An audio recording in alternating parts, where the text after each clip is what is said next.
Bonjour Adrien Clouet. Bonjour. La France prépare un nouveau largage d'aide humanitaire sur la bande de Gaza. Hier, le reporter de France Info était justement dans cet avion militaire qui participe à ces largages sur l'enclave palestinienne. Que dites-vous face à cela? Trop peu? Trop tard? Je dis que les gens meurent de faim aujourd'hui comme ils mouraient de faim hier. Voilà ce qui se passe à Gaza. Une famine qui est délibérément orchestrée par le gouvernement d'extrême droite de M. Netanyahou et une tentative d'achat de bonne conscience par certaines puissances occidentales qui font des largages aériens. On l'a vu, d'ailleurs, c'était une des discussions de vos invités juste avant.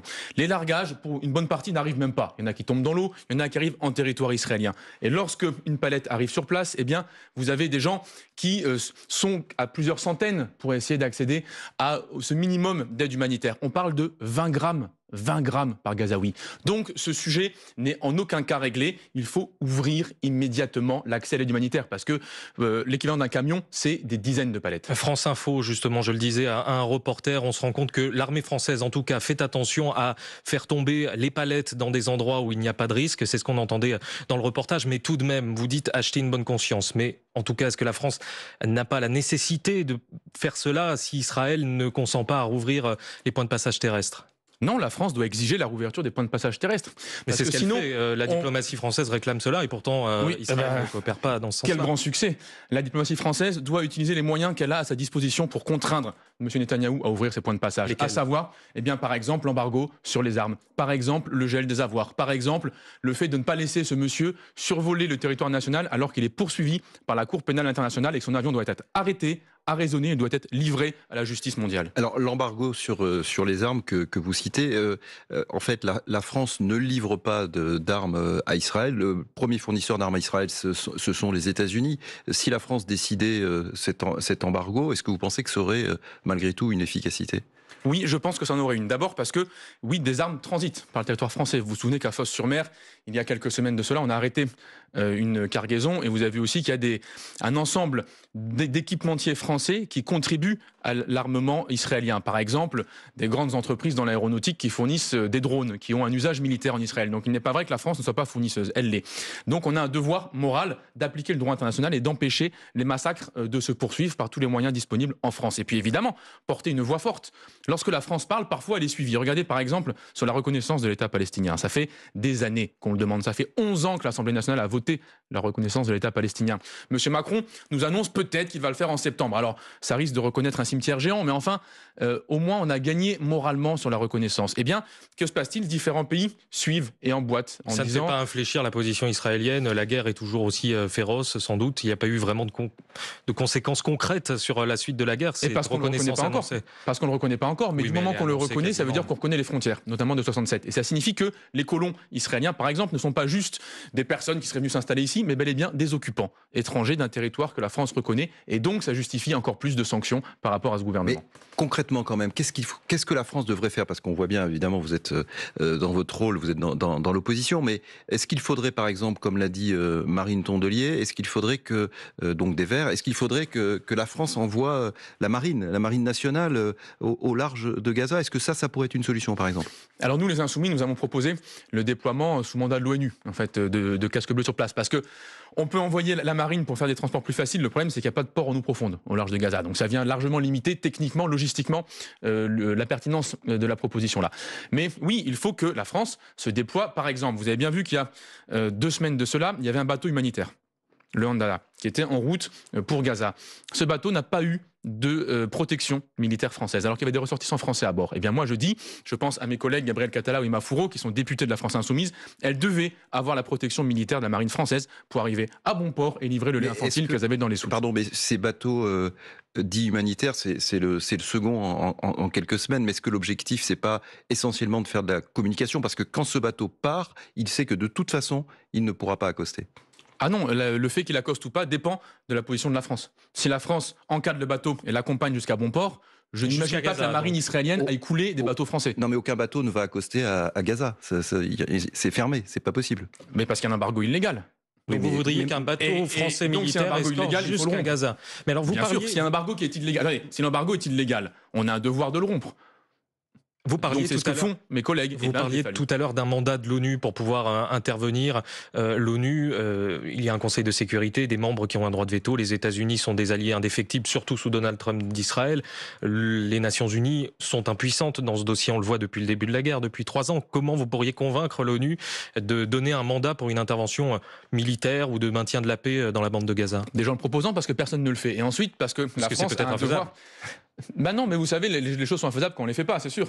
Mais la France a un devoir de constituer une coalition la plus large possible avec les 150 pays du monde qui aujourd'hui reconnaissent d'ores et déjà l'État de Palestine. Et je pense que tous ces pays, ensemble, ont la capacité de contraindre, en prenant des mesures fortes par rapport au gouvernement israélien, contraindre la réouverture des points de passage et contraindre l'accès à l'aide humanitaire et la protection des populations civiles. Il faut condamner le gouvernement israélien. Si jamais vous le mettez sous embargo international, il ne pourra pas tenir une guerre. Il ne tient la guerre que parce qu'il est inscrit dans le commerce international et que vous trouvez des produits israéliens dans le moindre supermarché à côté de chez nous ou dans la pharmacie c'est un ou dans embargo l'armement. non seulement sur les armes, mais sur tous les produits israéliens? Ah bien sûr, il faut envisager l'embargo sur l'ensemble des produits israéliens pour faire céder le gouvernement. Évidemment que s'ils cédaient avec les armes uniquement, ça serait mieux. Mais ce n'est pas le cas, visiblement, aujourd'hui. En tout cas, ils sont dans une posture d'une radicalité extrême. Vous avez peut-être vu ce qu'a dit le ministre, M. Ben Gvir, encore hier. Ministre d'extrême droite. Ministre d'extrême droite de la Sûreté nationale israélienne, sur l'esplanade des mosquées, qui a dit qu'il fallait annexer Gaza et déporter le reste de la population. Enfin, c'est des propos qui sont épouvantables. Donc il faut se donner tous les moyens disponibles aujourd'hui pour les faire céder. Dans cette escalade, il y a l'escalade verbale de la part de l'extrême droite israélienne. On a vu aussi ces images terribles, ces vidéos qui ont été diffusées par le djihad islamique et par le Hamas, d'otages israéliens. L'un semble même creuser sa propre tombe. On le voit avec une pelle dans un tunnel. On a tout dit du lien entre, en tout cas de ce que disent les insoumis du Hamas. Quelle est votre réaction, vous, à ce qui a été publié, ces vidéos terribles? Eh bien, vous avez des gens qui sont affamés, c'est un crime. Qu'il s'agisse de civils israéliens ou de civils palestiniens, bien évidemment qu'il est inacceptable. Alors, vous mettez les ostages israéliens, je veux dire, n'importe quelle personne qui est capturée et qui est soumise à des mauvais traitements ou à de la torture doit être défendue. Voilà, absolument partout, tout le temps. Il n'y a pas de poids de mesure. Évidemment que la scène, elle est insoutenable. Et moi, j'écoute ce que disent les familles. Non, mais vous avez entendu ce que disent les familles. Non, mais eux, otages israéliens. ils sont otages. Enfin, je veux dire, c'est pas exactement. Enfin, là, j'avoue que les droits fondamentaux. Non, mais est-ce que leurs droits fondamentaux sont respectés? Est-ce que vous dénoncez? Ils sont enlevés, ils ont été kidnappés, ils sont soumis à des mauvais traitements. Mais est-ce que vous dénoncez ce que fait le Hamas? Je suis en train de vous dire, je viens de vous dire, ils sont enlevés, ils sont retenus de force, ils sont soumis à des mauvais traitements. Évidemment que ces personnes-là doivent être libérées. Évidemment, tout de suite. Vous dénoncez. Bien sûr, je dénonce. C'est ce que je suis en train de vous dire. Okay. Je dis ces personnes doivent être libérées et surtout elles doivent être accompagnées sur le plan médical, sanitaire et alimentaire, bien sûr. Mais écoutez ce que disent les familles de ces otages-là, parce que les familles, elles se sont encore réunies hier à Tel Aviv, vous avez peut-être vu également. Ils demandent enfin un accord de cessez-le-feu, ce que refuse le gouvernement israélien. En tout cas, depuis la publication des vidéos, même les critiques de la guerre menée par Israël à Gaza, les critiques israéliens sont tous dans une position de tout le monde est d'accord. Il y a une concorde qui fait qu'en ce moment, ces derniers faits commis par le Hamas, ces vidéos diffusées, même là, ça atteint les plus critiques en Israël de l'offensive menée à Gaza. Oui, mais il n'y a pas de rapport entre les deux sujets. Enfin, évidemment que tout le monde est choqué par ces images et exige la libération de l'ensemble des otages. Parce que vous savez, aujourd'hui, on ne sait pas encore combien sont en vie, malheureusement. Mais on sait qu'il y en a plus de quelques dizaines qui sont aujourd'hui retenus. Voilà, un peu plus d'une vingtaine. Tout le monde demande leur libération. Moi, j'écoute ce que disent les familles des otages. Comment ils veulent la libération? Ce qu'ils exigent, c'est cet accord de cessez-le-feu pour avoir une solution négociée et que ces gens puissent revenir sans décéder là où ils sont retenus. Adrien Clouet, député insoumis, j'aimerais que l'on revienne sur cette étudiante palestinienne qui a été accueillie en France et qui devait faire ses études à Sciences Po Lille. Des anciennes publications clairement antisémites ont été relevées sur ses comptes sociaux. Elle a été immédiatement expulsée entre guillemets du territoire français. Elle est désormais au Qatar et la diplomatie française a décidé de geler les coopérations diplomatiques pour faire venir des réfugiés de Gaza en France. Quelle est votre réaction à cette réaction du Quai d'Orsay de tout geler? Sur la réaction du Quai d'Orsay, elle n'a aucune espèce de mesure ou de proportion par rapport aux faits. Cette étudiante a fait des publications antisémites, donc elle n'a pas sa place à l'université française, même si personnellement, je reste tout de même partisan à chaque fois qu'on condamne les gens en France et qu'on leur impose les stages de citoyenneté en France, parce que je ne suis pas sûr que l'expulser au Qatar favorise le fait de lui faire prendre conscience et de lui infliger une peine d'avoir la rééducation sur ces questions-là. Il n'y a tout de même pas eu un manquement au fait, et d'ailleurs c'est pour ça que le Quai d'Orsay a décidé de geler, c'est que cette étudiante avait publié ses publications donc sur les réseaux sociaux et ça n'a pas été vu avant qu'elle arrive en France et qu'elle soit inscrite. Non, ça n'a pas été vu parce qu'un accord universitaire, vous savez, ça se fait sur les résultats scolaires, donc vous n'allez pas éplucher les comptes Twitter. Il ne faudrait pas. Une fois que c'est vu et que c'est repéré, c'est normal d'avoir une sanction. Il fallait l'expulser. Il fallait l'expulser. Il fallait en tout cas les inscrire à l'université. Moi, à nouveau, je pense qu'elle serait passible de sanctions en France et que ce serait plus efficace de lui imposer une peine en France plutôt que de l'expulser vers le Qatar où, à mon avis, il n'y aura pas de suite et de conséquences et d'apprentissage. En fait, et est-ce qu'il fallait continuer à comme on fait pour les questions d'antisémitisme en France. Quand quelqu'un est condamné, eh bien, on lui inflige une peine, une sanction, un stage de citoyenneté. C'est normal. Fallait-il continuer à lui verser sa bourse, puisque ça, en fait, c'était une étudiante boursière, enfin d'une bourse française? La bourse, elle est sur critères scolaires. Donc, soit on condamne en France, et dans ce cas-là, on suspend, soit on expulse, mais sans condamnation judiciaire. Donc, vous voyez que c'est compliqué, en fait, de faire la moitié du chemin. En revanche, ce qui est honteux et choquant, c'est que le Quai d'Orsay annonce qu'on va laisser à Gaza des milliers de personnes en attendant. Enfin, c'est une situation que je trouve extraordinaire. Vous avez une personne qui commet un délit et vous condamnez l'ensemble des autres personnes qui viennent du même endroit. Mais d'un côté, des manquements ont été relevés. On se rend compte que les recrutements, ou en tout cas la manière de désigner les personnes qui viennent en France a posé problème, vu que, nous le disions, elle avait commis des publications qui étaient clairement antisémites et on ne l'avait pas remarqué. Peut-être que le temps de réévaluer nos manières de recruter des étudiants à Gaza et de les faire venir en France, il faut peut-être geler le processus. C'est en tout cas l'idée du Quai d'Orsay. C'est sûr qu'une fois qu'ils seront morts, ils n'auront pas le temps de dire quoi que ce soit. Donc non, je ne crois pas. Là, on parle de vie ou de mort. Et sur des horizons qui sont à l'espace de 1 ou 2 jours. Tous les gens qui sont concernés, les jeunes dont le déplacement est gelé, peuvent mourir du jour au lendemain, de famine, de bombardement par des snipers israéliens en se rendant sur les palettes alimentaires. Et puis, moi, j'aimerais bien qu'on applique là aussi le droit à tout le monde. De la même manière que c'est normal, et c'est la moindre des choses, c'est un délit. L'antisémitisme, c'est pas une opinion, donc il faut condamner les gens qui le pratiquent. J'exigerais aussi qu'on condamne, je pense à des gens comme Nili Naouri, qui font de l'apologie de génocide en France. Il faut condamner toutes les personnes dans ce pays qui appellent au meurtre et à la violence, y compris lorsqu'ils appellent au meurtre et à la violence de Palestiniens. Je prends l'exemple de Nili Naouri, vous savez, qui disait qu'il n'y a pas de population innocente à Gaza, donc qui appelle objectivement et qui justifie l'assassinat et le meurtre de gamins en masse. Voilà, donc au bout d'un moment, appliquons le droit à tout le monde à égalité.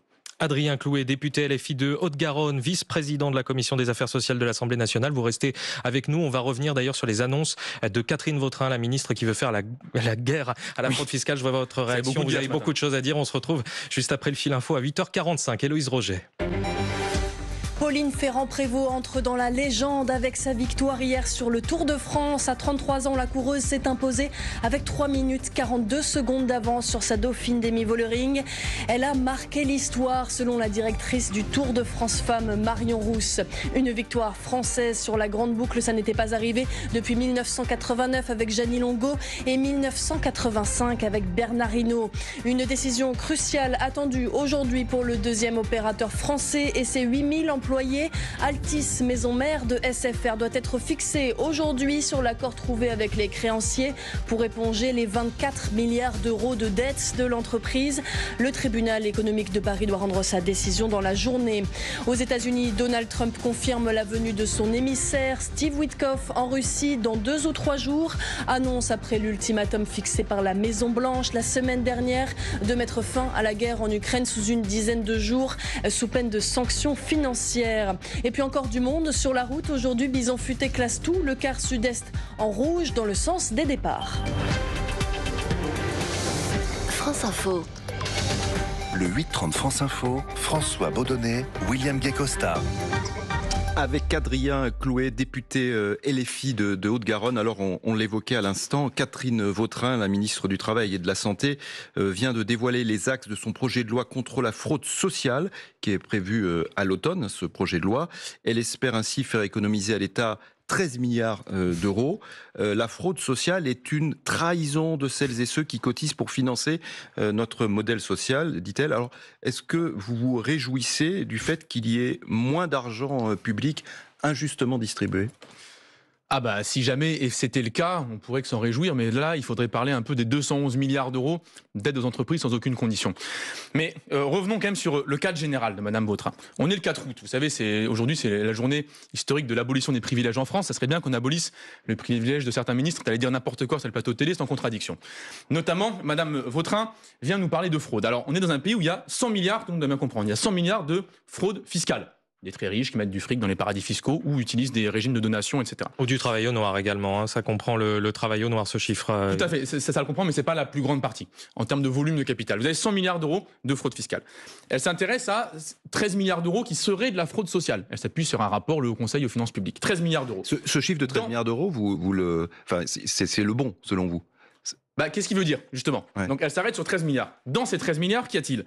Il y en a 9 qui seraient de la fraude d'entreprise auprès de l'URSSAF ou de professionnels de santé par le biais de prescription. Donc, on arrive à la fin à 4 milliards d'euros. Quand même, on part d'une histoire il y aurait 100 milliards d'euros à récupérer. Blablabla, elle nous arrive sur un truc où il ne reste plus que 4 à la fin. Donc, si vous vous intéressez qu'à la soi-disant fraude des assurés, il n'y a pas 13 milliards à récupérer. Ces 13 milliards n'existent pas. Mais même s'il y a 4 milliards, des entreprises. Une somme monstrueuse. Même 4 milliards, une somme monstrueuse. Attendez, tous les 4 matins, les macronistes, ils font des chèques de 4 milliards au CAC 40. Oui, c'est pas une somme monstrueuse. C'est 10% des économies sur le budget, là, par exemple. Oui, c'est 10% des économies. Alors maintenant, est-ce qu'on peut les récupérer? Qu'est-ce que ça veut dire, en fait, Parce que dans ces chiffres, il y a les sommes qui sont identifiées et celles qui sont déjà prévenues. Donc, en fait, il n'y a pas 4 milliards à récupérer. Mais même s'il y avait ces 4 milliards d'euros, que fait Madame Vautrin? Elle fait une politique qui est injuste à 2 égards. D'abord, elle dit qu'elle va taper sur l'assurance chômage. Alors l'assurance chômage, là, on va encore baisser de niveau parce que l'assurance chômage, elle estime que c'est 100 millions d'euros, des sommes qui sont indûment versées. Et généralement, au terme d'accident de déclaration. C'est-à-dire que les gens n'étant plus accompagnés à France Travail, ils se trompent dans les déclarations, donc il y a ce qu'on appelle des trop-perçus, ça fait des indus, et après on leur récupère sur le tard. Mais donc c'est une défaillance de l'institution, généralement, qui occasionne ces 100 millions d'euros. Et dans le même temps, pourquoi Madame Vautrin raconte tout ça?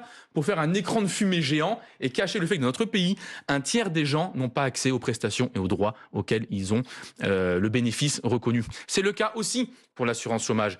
Vous avez entre un quart et un tiers des gens tous les jours qui auraient le droit à l'assurance chômage qui n'y recourent pas. Parce qu'ils ont peur de se planter, de mal remplir le truc et d'avoir une Madame Vautrin ou ses sbires qui leur courent après pour leur récupérer 15 € sur leur compte courant. Et donc l'assurance chômage, il n'y a quasiment rien à récupérer là-dedans. C'est une blague. On parle de 100 millions d'euros. Je parlais de 100 milliards au début. On est sur une échelle de 1 à 1000 sur le fric à récupérer.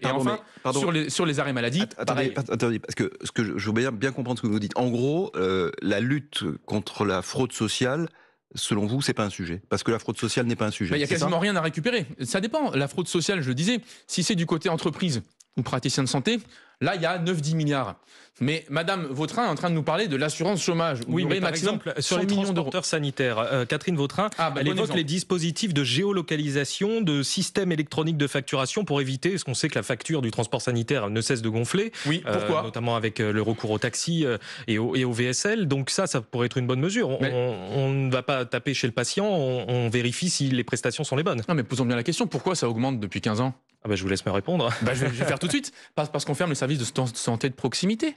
Enfin, pourquoi les gens prennent les transports sanitaires? Vous croyez qu'ils se disent « Chouette, je suis malade, j'ai envie de faire 40 bornes ». Bien sûr que non. C'est parce qu'il n'y a plus de CHU à proximité, il n'y a plus de cliniques, il n'y a plus de laboratoire. Donc les mêmes qui nous ferment tout ça, après nous disent « Regardez, c'est terrible, on est obligé de prendre des véhicules pour y aller ». Ben oui, Coco, on prend le véhicule pour y aller puisque tu nous as mis à 50 km plus loin le centre de santé. Quant à la démarche concrète, géolocaliser les taxis, qui va faire le contrôle? Franchement, on va avoir un débat avec la caisse primaire d'assurance maladie qui va appeler le chauffeur de taxi en disant « Écoute, tu as fait un détour de 5 km. Alors, c'était pourquoi? Vous voyez, c'est parce que la dame que j'avais, c'est une personne âgée, eh bien, sa carte vitale était chez ses enfants. J'ai dû faire le détour pour la récupérer. » Mais alors, non, c'était pas sur le plan initial. Qu'est-ce que vous proposez pour lutter contre la fraude sociale? Puisque vous dites que quelqu'un qui fraude aux prestations sociales, vous n'êtes pas pour. On est d'accord, non, on n'est pas d'accord là-dessus. Mais alors, comment on vérifie que personne ne fraude? Par exemple, il faut plus de personnel dans les services qui sont en charge des versements pour vérifier la concordance des informations et des pièces, éviter qu'il y ait des erreurs. Il faut des gens pour accueillir à l'accueil de France Travail, pour que les gens qui font une déclaration ou téléversent, vous savez, les documents, c'est comme ça que ça marche. Vous savez, vous avez toujours le rez-de-chaussée à France Travail, vous arrivez, vous pouvez mettre votre document, il est enregistré en ligne. Que vous soyez accompagné et pas que par des jeunes en service civique dont c'est le premier boulot, pour lequel on leur donne une tâche qui est ingérable dans cet accompagnement des personnes vers leurs droits. droit. Donc c'est comme ça qu'on fait en fait pour lutter contre les indus, les erreurs et les différents types de trop perçus. Et enfin, sur les arrêts maladie, puisque c'est le deuxième angle qu'a annoncé Madame Vautrin dans ses propositions. Enfin, un arrêt maladie, c'est sur prescription médicale. Donc moi, j'aimerais bien qu'on m'explique comment l'assuré se fait tout seul son arrêt maladie. Et vu qu'il ne fait pas tout seul, c'est qu'il n'est pas responsable. Et il y a des médecins contrôles. La parole du médecin n'est pas du médecin traitant, par exemple, qui arrête, n'est pas. Oui, mais dans simple. ce cas-là, pourquoi vous voulez dérembourser les assurés eux-mêmes ?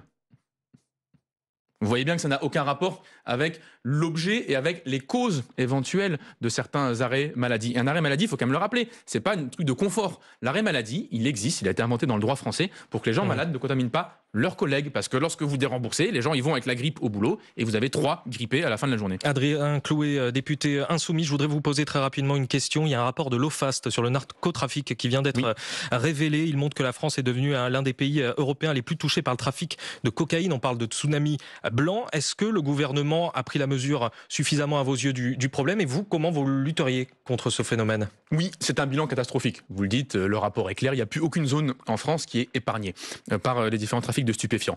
C'est un aveu d'échec de messieurs Darmanin et Retailleau, c'est-à-dire que leur politique consistant à faire du tout répressif dirigé uniquement sur les petits dealers est une politique d'échec. Moi, je pense qu'il faut avoir une politique sur 3 angles. D'abord, une politique qui extrait les gens du trafic. Ça, par exemple, ça passe par la création d'un statut de repenti dans lequel vous avez une protection. Comme en Italie.